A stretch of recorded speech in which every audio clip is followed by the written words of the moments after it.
ප්‍රමණ චලිතය video අංක 5.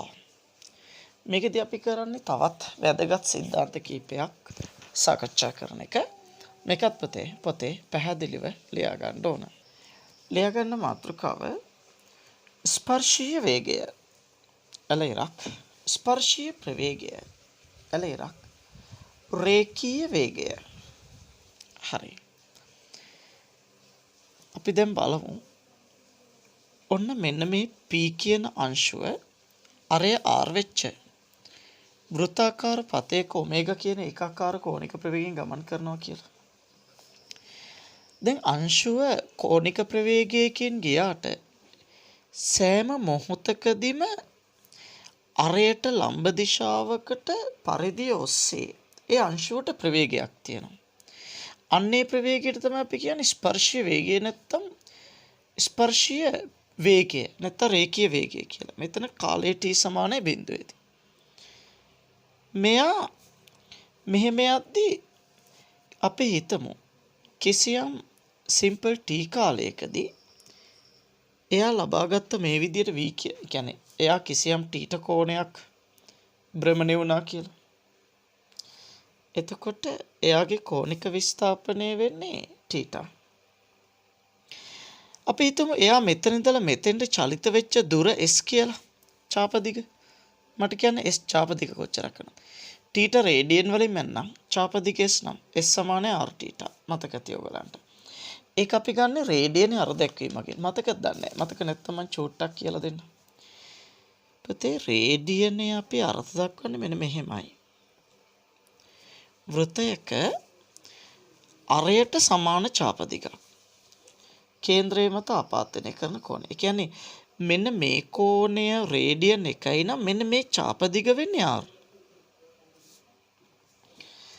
මේ කෝණය Radeon 1යි නම් මේ චාපදිග r වෙනවා. එතකොට මේ කෝණය රේඩියන් 2යි නම් මේ චාපදිග r වැඩි කිරීම 2. එතකොට මේ කෝණය රේඩියන් t නම් මේ චාපදිග s නම් s සමාන වෙනවා කාටද? r t ට. මේවා අපි පළවෙනිම පාඩමේ මිනුම ඒකක හමාන පාඩමේදීම ඉගෙන ගන්න දේවල්. චාපදිග වෙන්නේ s සමානයි r θ. දන්නේ දරුවට කියලා දුන්නේ. එතකොට මෙන්න මේ චාපදිගේ s නම් ගමන් කරපු දුර s නම් s සමානයිනේ r θ ට. මම මේ යන්නේ ඔය ස්පර්ශීය වේගය සහ කෝණික ප්‍රවේගය අතර සම්බන්ධය ගන්න. ඉස්සලා අපි ලියමු ස්පර්ශීය වේගය කියන්නේ මොකක්ද කියලා. නම් මොකක්ද ස්පර්ශීය වේගය කියන්නේ? භ්‍රමණ චලිතයක යෙදෙන ඕනෑම අංශුවකට ඕනෑම මොහොතකදී පරිධියට ස්පර්ශීය දිශාවක් ඔස්සේ ක්ෂණික ප්‍රවේගයක් නැත්නම් වේගයක් පවතිනවා. ඒකට අපි කියන්නේ ස්පර්ශීය ප්‍රවේගය නැත්නම් ස්පර්ශීය වේගය, රේඛීය වේගය ඔය දේවල්. එතකොට කෝණික ප්‍රවේගයෙන් සිම්පල් t කාලයකදී θ කෝණයක් අංශුව භ්‍රමණය වෙනකොට එයා ගමන් කරපු දුර, ඒ කියන්නේ වෘත්තාකාර පතයේ අංශුව ගමන් කරපු දුර s නම් s සමානයි r θ. හැබැයි ඒතර θ මනින්න ඕන අනිවාර්යයෙන්ම රේඩියන් වලින්. හරි, අපි ඔක පොඩ්ඩක් සටහන් කරගමු.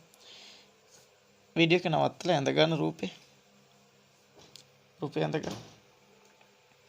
හරි, දැන් මෙහෙම ලියන්න. p නම් අංශුව O කේන්ද්‍රය වූද අරය සිම්පල් r වූද වෘත්තාකාර පතයක ඔමේගා කියන්නේ මේකනේ. ඔමේගා නියත කෝණික ප්‍රවේගයෙන් චලිත වන්නේයයි සිතමු. ඔමේගා නියත කෝණික ප්‍රවේගයෙන් චලිත වන්නේයයි සිතමු.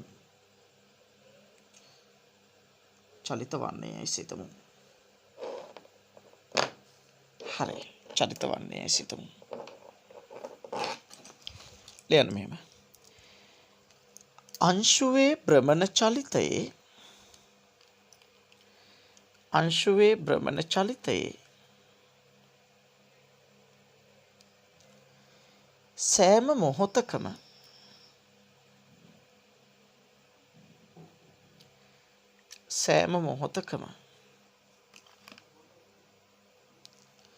සෑම මොහොතකම පරිධියට ස්පර්ශීය රේඛාවක් ඔස්සේ පරිදියට ස්පර්ශීය රේඛාවක් ඔස්සේ පරිදියට ස්පර්ශීය රේඛාවක් ඔස්සේ ස්පර්ශීය වේගයක් පවතී. මෙම වේගයට ස්පර්ශීය වේගය එළයිරක්, ස්පර්ශීය ප්‍රවේගය එළයිරක්, රේඛීය ප්‍රවේගය යයි කියනු ලැබේ. එක එක විදිහට කියනවා. අයතින් ලියන්න. අංශුව සිම්පල් t කාලයකදී ඔමේගා ඒකාකාර කෝණික ප්‍රවේගයෙන් තීටා කෝණයක්, තීටා රේඩියන් එහෙම දාන්න, තීටා රේඩියන් කෝණයක් භ්‍රමණය වී ඇති විට පියංශුව වෘත්තාකාර පතය දිගේ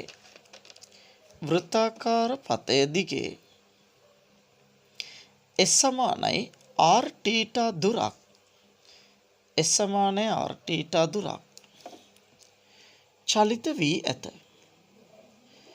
S සමානයි r තීටා දුරක් චලිත වී ඇත. S සමානයි r තීටා දුරක් චලිත වී ඇත. r තීටා දුරක් චලිත වී ඇත. අරනේ චලිත වී ඇත. චලිත වී ඇත. චලිත වී ඇත. චලිත වී ඇත. හරි. හරිනේ. චලිත වී ඇත. දැන් අපි බලමු. මෙහෙම. දැන් ඔය ඒ අංශුවේ v වේගයෙන් t කාලයකදී s දුරක් චලිත වෙලානේ. එම චලිතයට අපිට දාන්න පුළුවන් s සමානයි ut කියලා. s කියන්නේ කවුද? r θ. u කියලා කියන්නේ අංශුවේ වේගය v. ඒතර ස්පර්ශ වේගය තමයි v. v වාරයක් ගත වෙන කාලේ t. අපි වියුක්ත කරමු. v සමානයි r වාරයක් θ බෙදන්න t ගේ. අපි දන්න පුතේ ඔමේගා කියන්නේ කවුද? කෝණික ප්‍රවේගය කියන්නේ කෝණික විස්ථාපන වෙනස බෙදීම කාලයනේ. එහෙනම් θ බෙදීම t කියන්නේ ඔමේගා. එහෙනම් v සමානනෝ කාටද? r වාරයක්. θ බෙදීම t කියන්නේ ඔමේගා. මේක පුතේ ඊ타මත්ම වැදගත් මතක තබාගත සමීකරණය. එහෙනම් අංශුව ඔමේගා කියන කෝණික ප්‍රවේගයකින් භ්‍රමණය වෙනවා නම් කිසියම් ලක්ෂයකදී ස්පර්ශීය වේගයේ v සමාන වෙන්නේ r ඔමේගාට. හරි. මේ ටික සටහන් කරගන්න. වීඩියෝ එක නවත්තලා. හරි, ලියන්න. මේ ස්පර්ශීය වේගයේ v සහ කෝණික ප්‍රවේගයේ ඔමේගා අතර සම්බන්ධයයි. මේක පුතේ නිතර යෙදෙන සමීකරණයක් v සමාන r ඔමේගා කියන එක. මේක පුතේ මේ කොටස නම් දහසරයක් විතර බැලුවත් කමක් නැහැ. හොඳටම පුළුවන් වෙනකම් කරන්න. මම පුංචි උදාහරණයක් ගන්නම්. ලියන්න මෙහෙම. නැත්නම් ඇඳ ගන්නකො මේ රූපේ. මේ තියෙන පුතේ ජව රෝධයක්, මොකක් කර රෝධයක්. එයාගේ අරය මීටර් 4යි. එයා භ්‍රමණය වෙනෝ කේන්ද්‍රයේ වටා තත්පර රේඩියන් 4ක වේගයකින් කෝණික ප්‍රවේගයකින්. මම අහන ප්‍රශ්නේ තමයි a ලක්ෂය සහ b ලක්ෂය ස්පර්ශීය වේගය. මේක a ලක්ෂය යටින් ගත්තොත් a ලක්ෂය ස්පර්ශීය වේගය මේ පැත්තට නේ va. b ලක්ෂය ස්පර්ශීය වේගය මේ පැත්තට පුතේ vb. ඉතින් ස්පර්ශීය වේග අපිට ගන්න පුළුවන් v සමානයි r ඔමේගා. මේක හරිම සරලයි. ඒතර va සමානයි r කියලා කියන්නේ මේ දුර මීටර් 2යි. දෙක වාරයක් කෝණික ප්‍රවේගය 4යි. ඒතර 4 2 8යි. කොච්චරක් වෙනවද? ms ඍණ 1යි.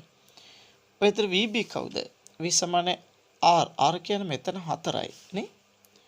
4 වාරයක් මෙතන කෝණික ප්‍රවේගය වෙන්නේ 4යි. 4ක් 4 16යි. ms ඍණ 1.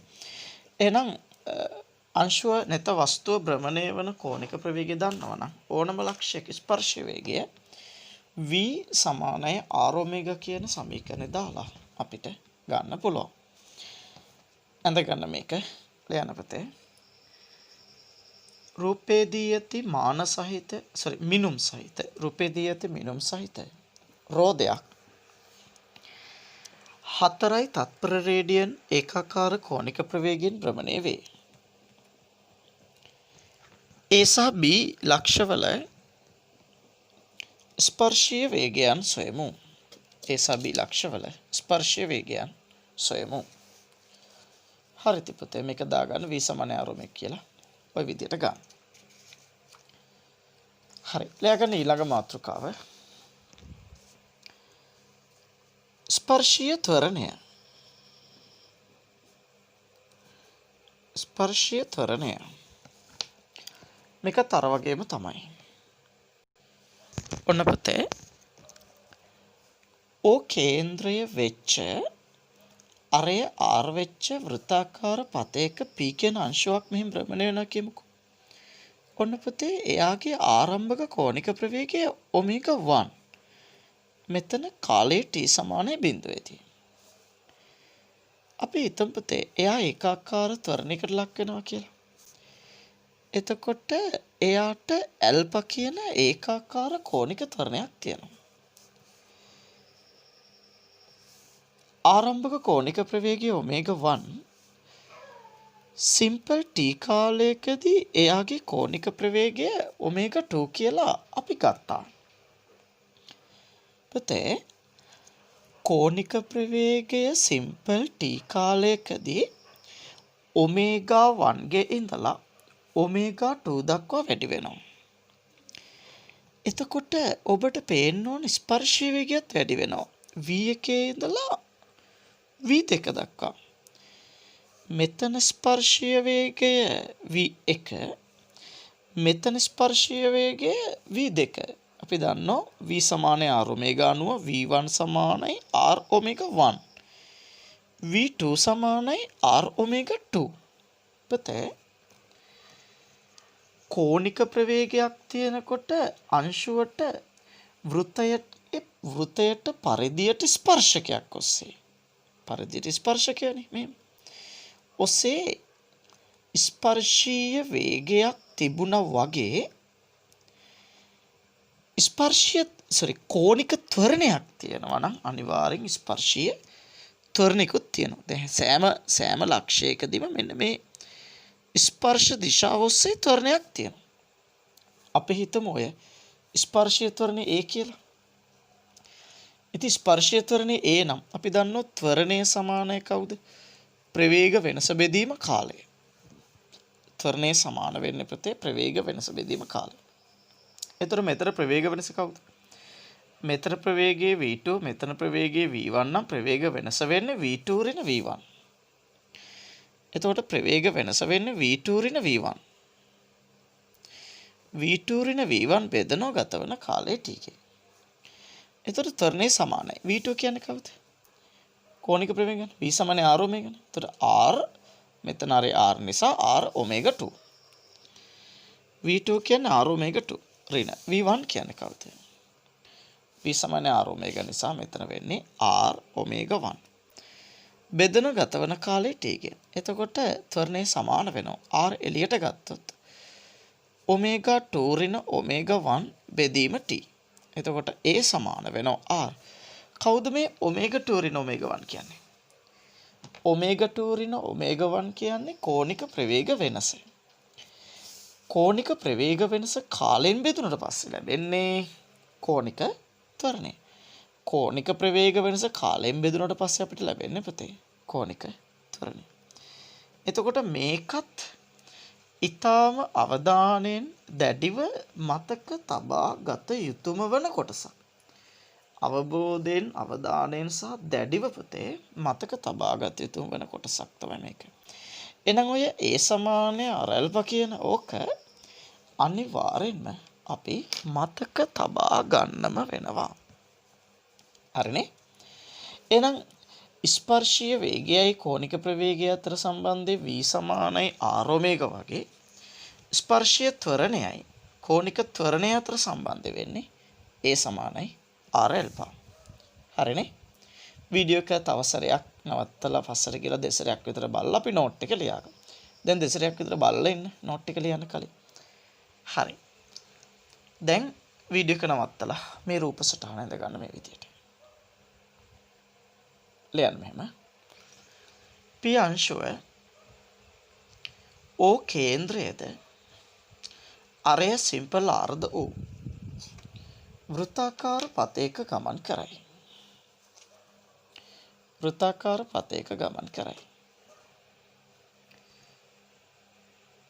අංශුව සිම්පල් t කාලයකදී කෝණික ප්‍රවේගය ඔමේගා 1 සිට ඔමේගා 2 දක්වා වැඩිවන්නේ ඇල්ෆා නියත කෝණික ත්වරණයකිනි.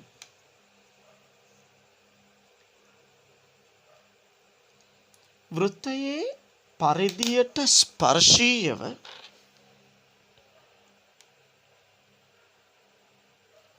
ඇතිවන ත්වරණය ස්පර්ශීය ත්වරණය ඇලයිරක් රේඛීය ත්වරණය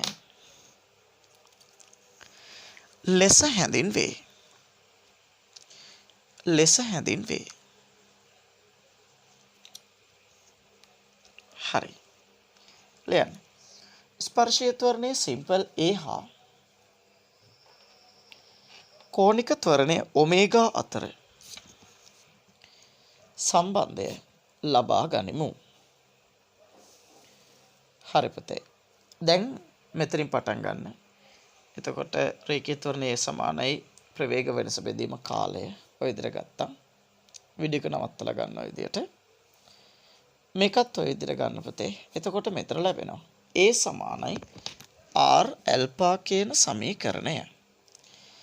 A සමානයි R ඇල්ෆා කියන සමීකරණය පුතේ ඔය විදිහට භාවිත කරන්න ලබා ගන්න. හරිනේ. හරි. right. චුටි සරල උදාහරණයක් දෙන්නම්. අංශුවක් අපි තුමු අරය කිසියම් අගයක් වෙච්ච වෘත්තාකාර පතයක යනවා කිසියම් කෝණික ත්වරණයකින්. ඒ වුණොත් ස්පර්ශීය ත්වරණය කොහොමද හොයාගන්නේ? මම පුංචි ගැටලුවක් දෙන්න උදාහරණ අංක 1. ලියන්න. අරය 10 සෙන්ටිමීටර වන වෘත්තාකාර පතයක අංශුවක් ගමන් කරන කෝණික ත්වරණය 2 තත්පර වර්ගයට රේඩියන් වේ. ස්පර්ශීය ත්වරණය සොයන්න. හරි. අපි දාන්න මොකක්ද සමීකරණය? A සමානයි R හෝ A සමානයි R ඇල්ෆා. ඒතර ස්පර්ශීය ත්වරණය A සමානයි R සෙන්ටිමීටර් 10යි. සෙන්ටිමීටර් මීටර කරන 10 රින දෙකෙන් වැඩි කරනවා. ඇල්ෆා කියදුනේ 2යි නේ. ඒතර A සමාන 20 වැඩි කිරීම 10 රින 2 කියලා කියන 0.2යි. තත්පර වර්ගයට රේඩියන්. ඔන්න අපිට ලැබෙනවා ස්පර්ශීය ත්වරණය තත්පර වර්ගයට මීටර් 0.2යි කියලා. වීඩියෝ එක නවත්තලා ඕක ඔය විදියට කරගන්න. ඉක්මන් කරන්න. හරි. අපි අනාපතේ ඊළඟ මාතෘකාව අතිශය වැදගත් මාතෘකාව. ලියා ගන්න. බල ගූර්ණය වරහණ තුල කැපිටල් G හෙවත් ව්‍යාවර්තය. ප්‍රති මේ ව්‍යාවර්තය සංකේතවත් කරලා මෙන්න මේ අකුරේ මෙන්න මෙහෙම පේනවා නේද? මේකට කියන ටෝ. ටෝ නෙවෙයි ටෝ හොඳයි. අර G අකුර අනිත් පැත්ත ගහලා වගේ. ටෝ. මෙහෙම. හරිද? ඔහොම ටෝ. හරි. බලගූර්ණය හෙවත් ව්‍යාවර්තය. ඔය බලගූර්ණය ගැන ව්‍යාවර්තය ගැන අපි ඉස්සල්ලාම ඉගෙන ගන්නවා ඒකතල බලපද්ධතිවල දර්ශිකවල. ඒවා ඉගෙනගෙන නැහැ කියලා හිතාගෙන මම මෙතන උගන්වන්නම්. පුතේ මේ ව්‍යාවර්තයක් කියලා කියන්නේ බලගූර්ණයක් කියන්නේ මෙන්න මෙහෙමයි. ඔන්න අපි හිතමු මෙන්න මෙතන වස්තුවක් තියෙනවා. ওই වස්තුව O කියන ලක්ෂයෙන් විවර්තනය කරලා තියෙනවා. මොකද්ද විවර්තනය කරනවා කියන්නේ? පුතේ විවර්තනය කරනවා කියලා කියන්නේ භ්‍රමණය වෙන්න පුළුවන් විදිහට සකස් කරලා තියෙනවා. අංශව සකස් කරලා තියෙන භ්‍රමණය වෙන්න පුළුවන් විදිහට. දැන් අපි දන්නවා ඔයාගේ වැල පිටස මේ ඇඟිල්ල ගත්තොත් මෙතන මෙහෙම භ්‍රමණය වෙන්න පුළුවන්. ඒතකොට මෙන්න මෙතන අස්තයක් තියෙනවා, ඇටයක් තියෙනවා. එතකොට ඒක විවර්තිත ලක්ෂ්‍ය පිවොට් එකක්. පිවොට් කියලා කියන්නේ විවර්තිත ලක්ෂ්‍ය. ඒතකොට වැල මිට සංදිය මේ මැණික් කටුව නේ මේ මැණික් කටුව මෙහෙම ගත්තත් ඕක ඔය විවර්තිත ලක්ෂයන් වෙනවා. ඒ විවර්තිත ලක්ෂ්‍ය කරහා හැමතිස්සෙම වස්තු භ්‍රමණය කරන්න. දැන් ඕ කේන්ද්‍රයේ සිට අපි තුමු සිම්පල් D දුරකින්. ඕ කේන්ද්‍රයේ සිට සිම්පල් D කියන ලම්බ දුරකින් මෙන්න මේ වස්තුව මත මෙන්න මේ දිශාවට බලයක් ක්‍රියාත්මක වෙනවා. පුතේ මෙන්න මේ බලය මගින් මේ වස්තුව ඕවට භ්‍රමණය කරනවා. එතකොට භ්‍රමණය කරන මොන දිශාවද? මෙන්න මේ දිශාව තමයි ඔර්ලෝසුවේ කටු කැරකෙන දිශාව. මේ ඔර්ලෝසුවේ කටු කැරකෙන දිශාවට අපි කියනවා දක්ෂිනාවර්ත කියලා. මේ දිශාව වෙන්නේ ඔර්ලෝසුවේ කටු කැරකෙන දිශාවට ප්‍රතිවිරුද්ධ දිශාව. ඒකට අපි කියනවා වාමාවර්ත කියලා. දක්ෂිනාවර්ත ක්ලොක්වයිස්. ක්ලොක්වයිස් කියන්නේ ඔර්ලෝසුවේ කටු කැරකෙන දිශාව. මේ දිශාවට කියන වාමාවර්ත ඇන්ටි ක්ලොක්වයිස්. හරි. එතකොට මෙයා කැරකෙන්නේ මේ බලය නිසා ඕවට මේ පැත්තටනේ. එහෙනම් ඕවට බලගූර්ණය. ඕවට බලගූර්ණය. නැත්තම් මෙහෙම ලියන්න පුළුවන්. ඕවට මෙන්න මේ දිශාවට. මේ දිශාව වැදගත්. දිශාවට බලගූර්ණය කැපිටල් G නම්. පුතේ බලගූර්ණය එහෙම නැත්නම් ව්‍යාවර්තය කියන්නේ ඔය බලය වැඩි කිරීම ලම්බ දුර. ඔක මතක තියාගන්න. මේ බලය විවර්තිත ලක්ෂයේ සිට ඇති ලම්බ දුරෙන් ගුණ කරාම අපිට ලැබෙනවා ඒ ලක්ෂය වටා එන බල ගූර්ණය එහෙම නැත්නම් ව්‍යාවර්තය. එහෙම නැත්නම් මේක තව විදිහකට කියන්න පුළුවන් ටෝ සමානයි F ගුණ කිරීම D. G නැත්නම් ටෝ කියලා ගන්න. එහෙනම් සාමාන්‍ය පුතේ බලගූර්ණයක නැත්නම් ව්‍යාවර්තයක දිශාව මේ විදිහට වාමාවර්ත හෝ දක්ෂිනාවර්ත දිශාවට නිරූපණය කරනවා. හරිනේ? වාමාවර්තව දක්ෂිනාවර්ත දිශාවට නිරූපණය කරනවා. හැබැයි පුතේ ඔක විද්‍යාත්මක දිශාවක් නෙවෙයි. තේරෙනවද? විද්‍යාත්මක දිශාවක් නෙවෙයි. මම සරල උදාහරණයකින් පැහැදිලි කරන්න මෙන්න මෙහෙම. මේ තලයේ මෙන්න මේ අංශුව සිම්පල් D දුරකින් මොකක් හරි වස්තුවකට මේ පැත්තට බලයක් දෙනවා කියලා හිතලා ගමුකෝ. දැන් මේ පැත්තෙන් ඇස තියලා බැලුවොත් මෙයාට අනුව මේ පැත්තටනේ භ්‍රමණය වෙන්නේ. මේ පැත්තෙන් ඇහැ තියලා බැලුවොත් මේ පැත්තෙන් ඇහැ තියලා මෙහෙම බැලුවොත් මෙතනින් මේක ඒ ලක්ෂ්‍යය ඇහැ තියලා බැලුවොත් ඒ නිරීක්ෂකයාට සාපේක්ෂව ඕවටා බලගූර්ණයේ තියෙන දක්ෂිනාවර්ත දිශාවට. ඒතර බලගූර්ණය වෙන්නේ F D මොන දිශාවටද? මෙන්න මේ දිශාවට. දක්ෂිනාවර්ත. දැන් ඔයා හිතන්න මෙන්න මේ වගේ තැනක ඇහැ තියලා බැලුවොත් නැත්තම් මේ වගේ තැනක ඉන්න නිරීක්ෂකයාට සාපේක්ෂව මේ පැත්තනේ. මෙයාට හිතෙන්නේ මේ පැත්ත. මම ඒක අරගෙන පෙන්නන්න. දැන් මෙයාට පේන විදිය මෙයාට පේන්නේ මෙහෙමනේ. හරි. දැන් එයාට අනුවත් මේ තලයේම තියෙන කෙනෙකුට නනොත් මේ පැත්තට. ඉතින් එයාට අනුවත් භ්‍රමණය වෙන්නේ මේ පැත්තට. ඒත් මොන දිශාවටද? දක්ෂිනාවර්ත. හරි. දැන් ඕක ඔහොම නැතුව දැන් මේක මේ තලයේ තියෙනකොට හරි. හරිනේ. හැබැයි ඕක ඔහොම නැතුව මෙන්න මෙහෙම. එතකොට O සිට D දුරින් බලය මෙන්න මේ කතිරෙන් දාලා තියෙන කඩදාසිය තුලට කියන එක පෙන්නන්න. හරිනේ. කඩදාසිය තුලට කියලා පෙන්නන්න. එතකොට මෙන්න මේ පැත්තේ හැතිලා නිරීක්ෂකයෙක් බලනවා. එතකොට එයාට අනුව බලගූර්ණය මෙන්න මේ දිශාවටනේ. මේ කරකැවෙන්නේ පහළටනේ. ඉතින් මේ පැත්තට කියන්නේ මොන වර්තද? දක්ෂිනාවර්තය. එතකොට ඒ නිරීක්ෂකයාට අනුව දක්ෂිනාවර්තයි. දැන් මෙන්න මෙතන ඉන්නවා තවත් නිරීක්ෂකයෙක්. B කියන නිරීක්ෂකයෙක්. B කියන නිරීක්ෂකයට අනුව මොන වර්තයිද? B කියන නිරීක්ෂකයා මෙතන ඉන්නේ. එතකොට O ලක්ෂය මෙතනනේ. ඒතර O ලක්ෂය මෙතන, B නිරීක්ෂකයා මෙතන. හරිනේ.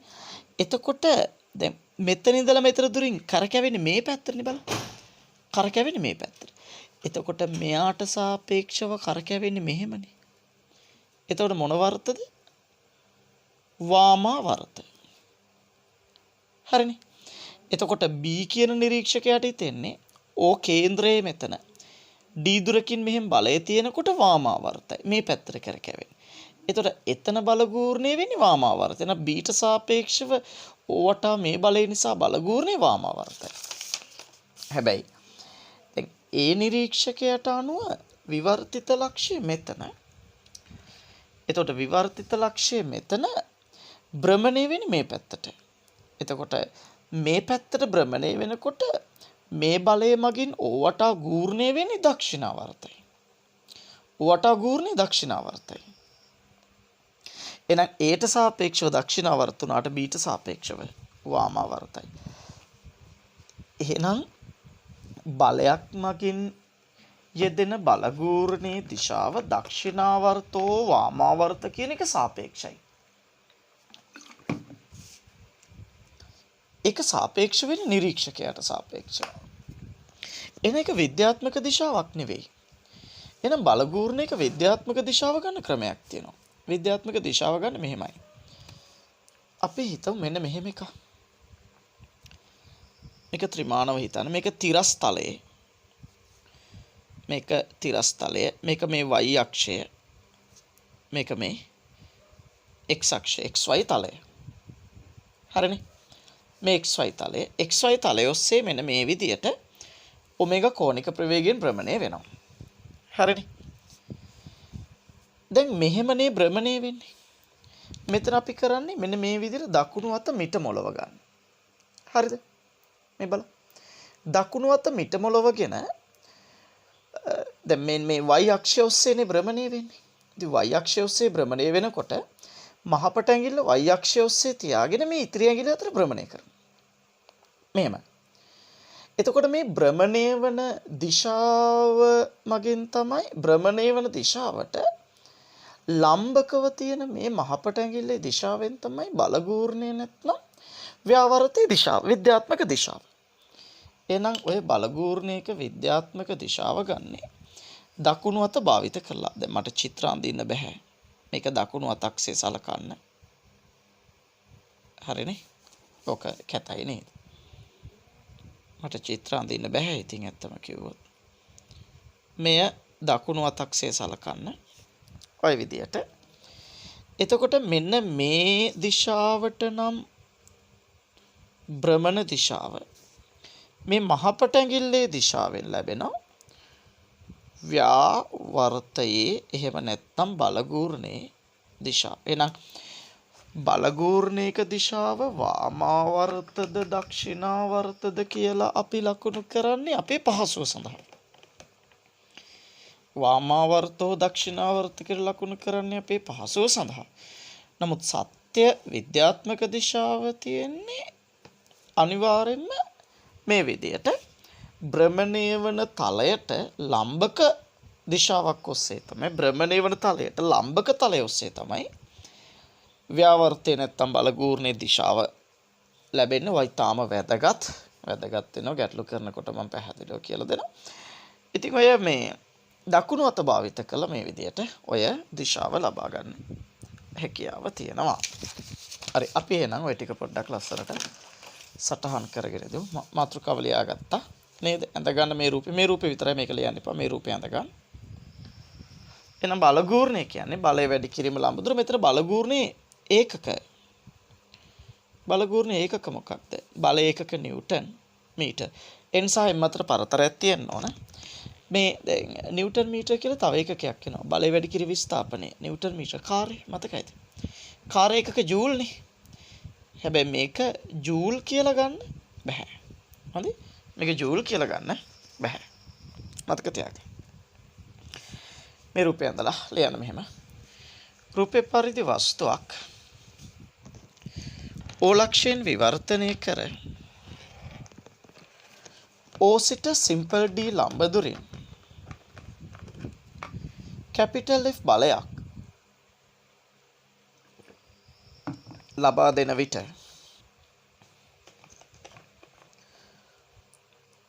ඕවට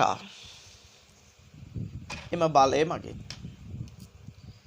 බලගූර්ණයක් ඇලයිරක් ව්‍යාවර්තයක් ඇති කරන්නේයි කියනු ලැබේ.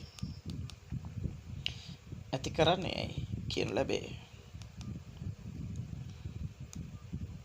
හරිනේ? ඇති කරන්නේයි කියනු ලැබේ. ඇති කරන්නේයි කියනු ලැබේ.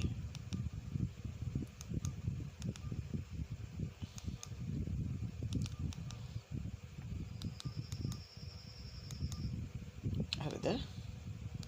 ඇති කරන්නේයි කියනු ලැබේ. මෙහෙම ලියන්න.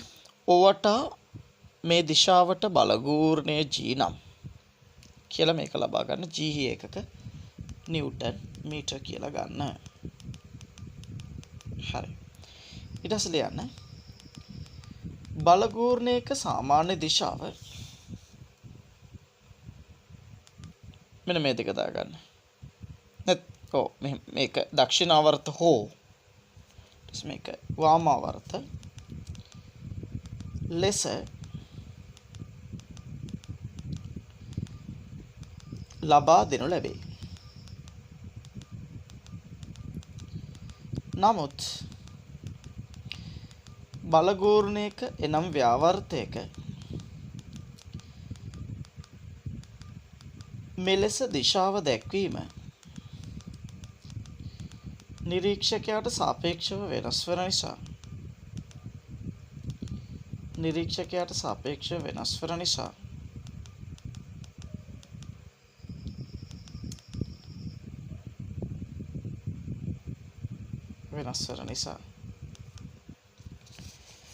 බලගූර්ණයක විද්‍යාත්මක දිශාව පහත පරිදි ලබාගත යුතුය.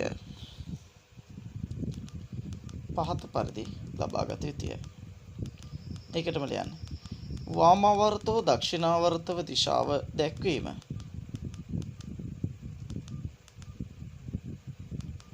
විද්‍යාත්මක නොවේ.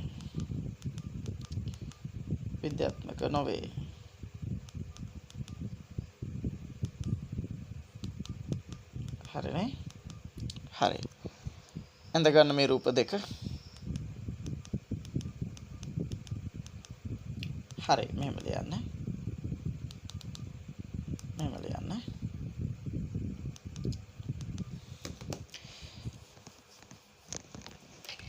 දකුණු අත මිට මොලවා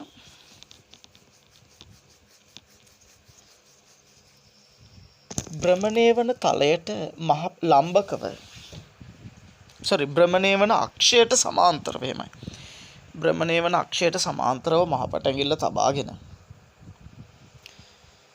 ඉතිරි ඇඟිලි 4 භ්‍රමණය වන දිශාවට භ්‍රමණය කළ විට මහපටැඟිල්ල යොමු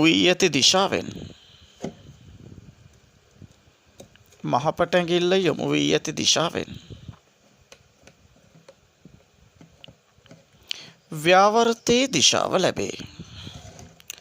ව්‍යාවර්තයේ දිශාව ලැබේ.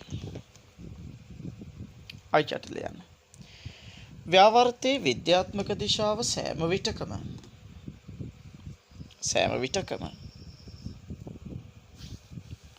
සෑම විටකම භ්‍රමණය වන තලයට අභිලම්බ වේ. හරි. ඊළඟ වීඩියෝ එකේ අපි තවත් අතිශය වැදගත් සිද්ධාන්ත කීපයක් අධ්‍යයනය කරනවා.